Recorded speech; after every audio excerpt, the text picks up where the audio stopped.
রাস্তার উপরে ফালায়া কারা এরা? এসকনের মাধ্যমে এসকনের সবচেয়ে বড় গার্জিয়ান হলো ওই জয় পান্ডা। এসকনের সবচেয়ে বড় গার্জিয়ান হলো মোদি খুনি। ওই খুনির বাচ্চা আমার দেশে হত্যাকাণ্ড চালাচ্ছে, ঠিক তবে ঠিক।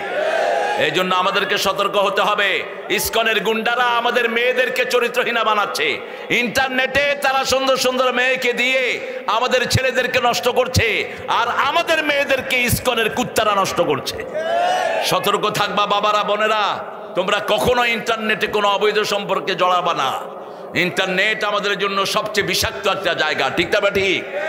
কোন ছেলেকে তোমার ভালো লেগেছে, ওর বাপের কাছে তুমি প্রস্তাব পাঠাও তোমার মাকে দিয়ে, অথবা তোমার কোনো মেয়েকে ভালো লেগেছে তুমি তার বাপের কাছে প্রস্তাব পাঠাও, নিজে গিয়ে বলো না আই লাভ ইউ। তুমি তো কুত্তার মতো না, তুমি তো মানুষ, তোমার ইজ্জত আছে, তোমার প্রেস্টিজ আছে, ঠিক তবে ঠিক।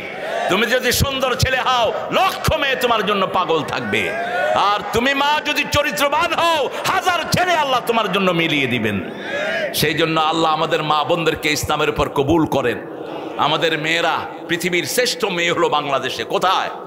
এত কাজের মেয়ে পৃথিবীর কোন দেশে নাই। এরা সারা বছর রাঁধে, সারা বছর কাজ করে, কিন্তু স্বামীকে কখনো কষ্ট দেয় না। আর আপনি সৌদি আরবে যান, স্বামী একদিন রাঁধবে, বউ আরেকদিন রাঁধবে। স্বামী রান্ধার পরে বউরে কইব তুই কালকে এটা রাঁধবি, বউ রান্ধা কইব তুইও কালকে ছাগল রাঁধবি, সমান সমান। কিন্তু আমাদের দেশে কোনোদিন বিবিরা বলে যে তুমি রান্না করো? শরীর জ্বরে পুড়ে যায়, কিন্তু বিবিকে বলে না আমাকে একটু গরম পানি, জামাকে বলে না গরম পানি এনে দাও। এত বিনয়ী মেয়ে আমাদের দেশে আছে না নাই? আমাদের এদের জন্য আমরা দোয়া করব। আমি আর বাড়াতে পারছি না, কারণ হলো আমাদের আসরের নামাজটা কাজা হলে জীবনের সব আমল বরবাদ হয়ে যাবে। রাসূল বলেছেন, বুখারী হাদিস, যাদের আসর কাজা হয়ে যায় জীবনের সব আমল বরবাদ। কেন? সাহাবারা জিজ্ঞেস করলেন, রাসূল বললেন, দিনের ফেরেশতারা এই সময় আকাশে যায়, আর রাতের ফেরেশতারা আসে। দিনের ফেরেশতারা যাওয়ার সময় দেখে এই লোকটা নামাজে দাঁড়ানো, রাতের ফেরেশতারা এসে দেখে নামাজে দাঁড়ানো, 24 ঘন্টা তার আমলনামা নামাজ উঠে যায়। এই জন্য আল্লাহ বলছেন 238 সূরা বাকারা, হাফিজু আলাস সালাওয়াতি ওয়াস সালাতিল ওয়াসতা ওয়া কুমু লিল্লাহি কানিতিন। তোমরা নামাজকে হেফাজত করো, স্পেশালি আসরের নামাজ, আর সবাই আল্লাহর জন্য বিনয়ী হয়ে যাও। দীপে কথা বলছেন, কথা বলছেন। হ্যাঁ, আমরা এই মানুষদের জন্য দোয়া করব। আমরা দোয়া করব আমাদের যে নেতারা আসতে পারেন নাই তাদের সবার জন্য। আমরা দোয়া করব আমাদের দেশের প্রিয়তমা নেত্রী, তিনি গিয়েছেন দীর্ঘদিন পরে নিজের ছেলের সাথে দেখা। একটু চিন্তা করেন, এই পরিবারের উপর কি ক্র্যাকডাউন চালানো হয়েছে।